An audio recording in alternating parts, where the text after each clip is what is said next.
ৰাইজৰ ৰাস্তা মানুহ অনা নিয়া কৰিবলৈ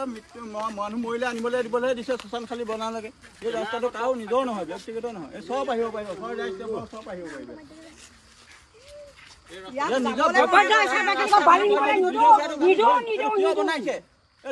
কিয় বনাইছে এইটো নিজৰ অবৈধ এইটো বালিঘাট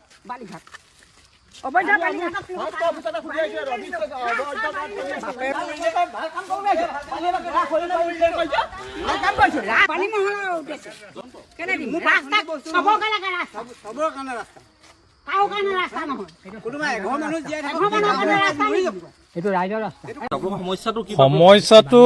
আমাৰ প্ৰথম সমস্যা হৈছে বালিগাড়ী সমস্যাৰ পৰা মানে এনেকুৱাকৈ গাড়ী চলিবলৈ লৈছে এই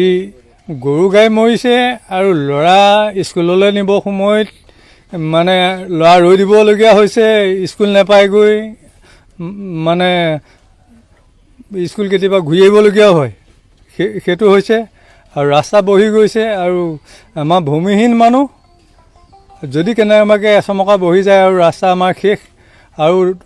5-10 বছৰ পাছত এইটো গাঁৱে নিশ্চিন্ন হৈ যাব খালি বালিমহলটো বন্ধ হ'ব লাগে আৰু বিশেষ মই নকওঁ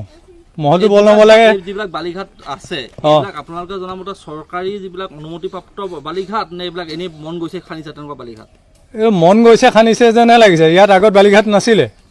আজি এবছৰ আগত মানে চলা পাছত আমি বাৰম্বাৰ তেওঁলোকক কোৱা পাছতো বন্ধ নকৰিলে এতিয়া মিডিয়া পদক্ষেপ লগাবলগীয়া হৈছে বা ভয় ভাবুকিও তেওঁলোকে প্ৰদান কৰে ভয় ভাবুকি মহলাই কয় মানে দম দিয়ে নিকিন মানুহবিলাকক এতিয়া ইয়াত কোনে চলাই আছে ইয়াত এতিয়া এটা ঘাট আছে প্ৰদীপ দাসে ঘাটটো চলাইছে আগতে এটা আছিলে এইটো দীপক দাস বুলি তেওঁ ডেথ হ'ল মানে এক্সিডেণ্টত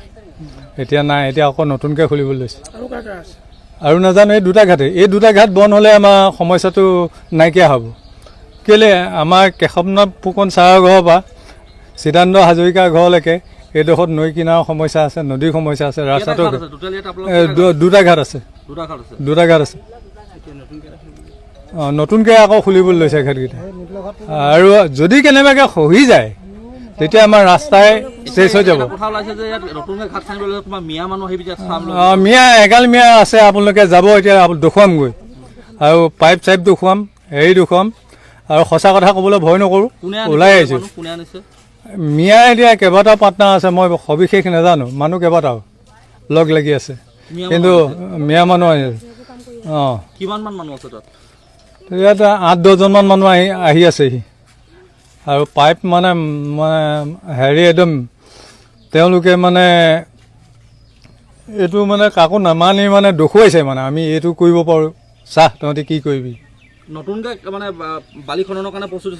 নতুনকৈ কৈছে নতুন কৰিছে যোৱা বছৰ কৰিছিলে বন্ধ কৰিলোঁ যোৱা বছৰ কৰা এজন ডেটেই হ'ল কিন্তু তেওঁ মানে খোলাইলেকজনে ইয়াত মানে আগভাগ লৈছে অমৰজ্যোতি দাস বুলি তেওঁ লৈছে আৰু সেইটো প্ৰদীপ দাসে লৈছে গাঁওখনৰ মানুহ কিন্তু মনা নাই তেওঁলোকৰ লগত উপমহলত মানে হাত আছে কাৰ কেনেকৈ হাত আছে এইটো নাজানো